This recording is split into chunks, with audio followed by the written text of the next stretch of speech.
I had always prided myself on keeping my life together. The perfect wife, the perfect home. But as the months passed, the weight of it all began to crumble.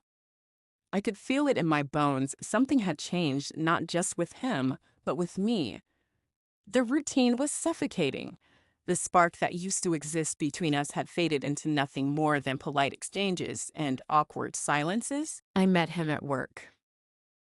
My boss, he was charming, always ready with a smile, always complimenting me in a way my husband no longer did. I told myself it was harmless at first. I convinced myself it was just friendly banter, nothing more.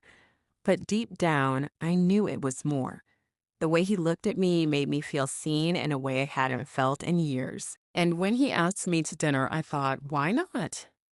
One dinner turned into another and then another. I kept telling myself it was innocent, that I wasn't betraying my husband. But the lies built up, one after the other, until I could no longer keep track.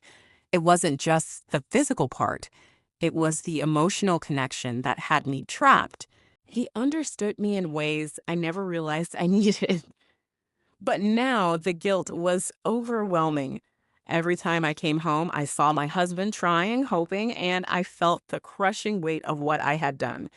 Yet I kept telling myself no one would ever find out. But deep down, I knew it was only a matter of time before the truth came crashing down. That night, I was scrolling through my phone when I saw him, my husband, standing in the doorway, watching me. He wasn't angry, not yet, but I could feel the shift in the air. His voice was calm, too calm, but I could see the flicker of doubt in his eyes. He asked me about my phone, about the messages from my boss, the one question I dreaded most. When he asked, "Why do you know my boss's address?" the world stopped. I could feel my heart pounding, and for a moment, I thought I might suffocate from the weight of my lies. I froze. I couldn't answer. I didn't want to, because I knew at that moment that everything would change. I tried to lie, tried to explain it away, but the words wouldn't come. He was too close, too sharp, and I was too lost in my own guilt. When I finally whispered, I didn't mean for it to happen, I saw the pain in his eyes. He wasn't angry. He was broken. I stood in front of her, the weight of her confession hanging heavy in the air. Her voice trembled as she spoke, but the truth was already clear to me. I had seen the signs, the subtle shifts in her behavior, the moments when she was absent even though she was right beside me. The unspoken words that lingered between us, like an invisible wall.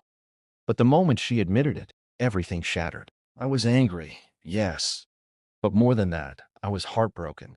The woman I had trusted, the woman I had built my life with, had turned into someone else, and I couldn't even recognize her anymore. She had destroyed everything with a single lie after another. But even in the midst of the pain, something inside me refused to break. I wasn't going to let her or my boss walk away from this unscathed. If they thought they could destroy everything we had built without consequence, they were wrong. They had awakened something in me, something darker, something I hadn't known was there. A need for justice, for revenge. And I would see this through, no matter what. I walked out of the house, the door closing behind me with the finality of a chapter ending. But this wasn't the end for me, it was just the beginning. I drove aimlessly for a while, trying to calm the storm inside me. I didn't know where I was going, but I knew I had to act. I had to make sure they knew the cost of their betrayal. I ended up at my boss's house. It was late, but I didn't care. I rang the doorbell, my mind racing with everything I wanted to say to him. To her, I had said enough. But him? He deserved worse. Much worse. When he opened the door, he looked at me with that familiar arrogance, like he had nothing to fear. But he was wrong. This time, I wasn't the subordinate he could manipulate. This time, I was the man who would make him pay. "I know what you've done," I said, my voice steady. "You thought you could take everything from me, my wife, my trust, my life. But you won't get away with it." He looked confused at first, then his eyes widened as he pieced it together. I showed him the text messages between him and her, the undeniable proof of his betrayal. He stammered, tried to deny it, but I wasn't listening. He had no excuse. He had crossed a line that no apology could fix. You think you can just walk away from this? I asked, my voice dripping with contempt. You're wrong. I stepped forward, not giving him a chance to speak. You're going to lose everything. Your career, your reputation, your standing in this company. Everything you've built will come crumbling down. And it's all because you couldn't keep your hands off what didn't belong to you. I left him standing there, his face pale, his mind racing with the consequences of his actions. As I walked away, I felt a strange sense of satisfaction. I wasn't the victim anymore. I had taken control. I had drawn the line, and now they would feel the repercussions of crossing it. The next day, I went to the company headquarters. I had already talked to some of the employees, gotten word that a few of them had seen things they shouldn't have. It didn't take much. I had proof, and I was going to make sure it reached the right people. The HR department, the board members, anyone who could see what had happened. I wasn't going to let him get away with this. No one who betrayed me would. I didn't just want to ruin his career. I wanted to strip him of everything he thought he had earned. I wanted him to feel as helpless as I did when I learned of his betrayal.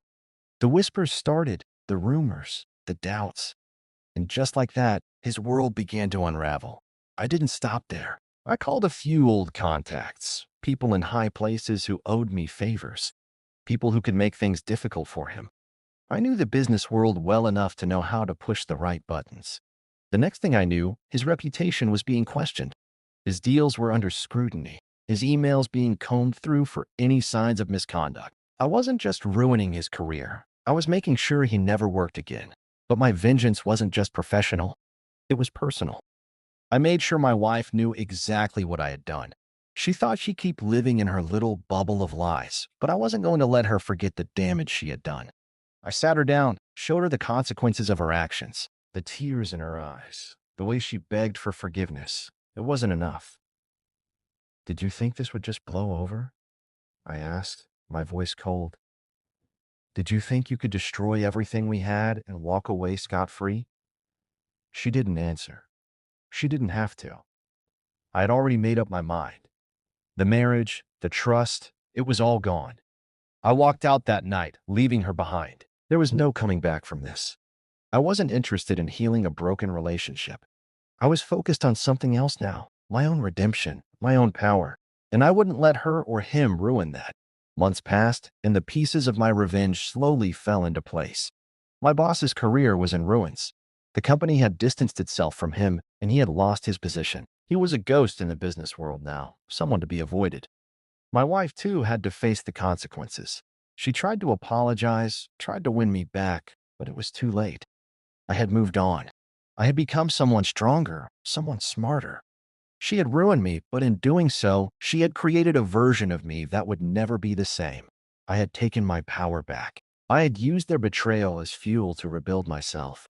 The truth was, revenge wasn't just about making them pay. It was about reclaiming the control they had taken from me. And now, I was unstoppable.